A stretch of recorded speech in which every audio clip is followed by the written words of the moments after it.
Super star Rajinikanth, young దర్శకుడు Ranjith combination లో వస్తున్న తాజా చిత్రం కబాలి. ఇప్పటికే షూటింగ్ మొత్తం పూర్తి చేసుకున్న ఈ చిత్రం ప్రస్తుతం పోస్ట్ ప్రొడక్షన్ పనులు కూడా దాదాపు చివరి దశలో ఉన్నట్లు సమాచారం. ఇప్పటికే విడుదలైన ఫస్ట్ లుక్ పోస్టర్స్ మరియు టీజర్స్ తో సినిమాపై భారీ అంచనాలు మొదలయ్యాయి. అలాగే 24 గంటల్లోనే 5 మిలియన్ల వ్యూస్ ని దక్కించుకుని రికార్డ్ క్రియేట్ చేసింది.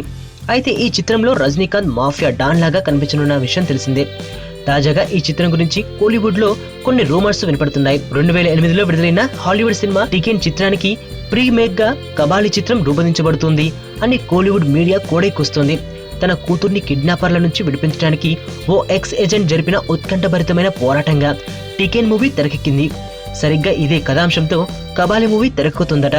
అలాగే ఫ్రాన్స్, యుఎస్ లో జరిగిన ట్రాఫికింగ్ చేజింగ్ సీన్స్ టేకిన్ చిత్రానికి హైలైట్ గా నిలిచాయి.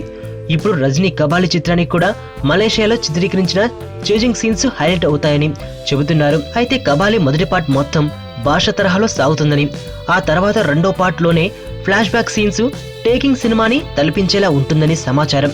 సంతోష్ నారాయణ్ సంగీతం అందిస్తున్న ఈ చిత్రం ఆడియోని ఈ నెల మే 31న విడుదల చేయడానికి సన్నాహాలు చేస్తున్నారు. ఉదయం చెన్నైలో ఆడియోని విడుదల చేసి సాయంత్రం హైదరాబాద్ లో కబాలి ఆడియో విడుదల చేయాలని అనుకుంటున్నారట. కలైపులి ఎస్తాను నిర్మిస్తున్న ఈ చిత్రాన్ని తెలుగు, తమిళ భాషలో ఒకేసారి జూలై 1న విడుదల చేయాలనుకుంటున్నారు. ఇష్టం గట్టిగా ఉంటుందేమో కదా సూర్య.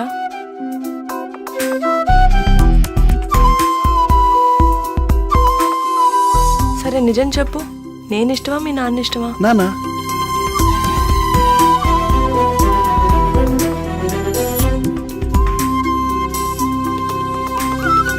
రాజకీయ నాయకులు అంటే రాక్షస జాతి ఏం కాదు సంధ్య.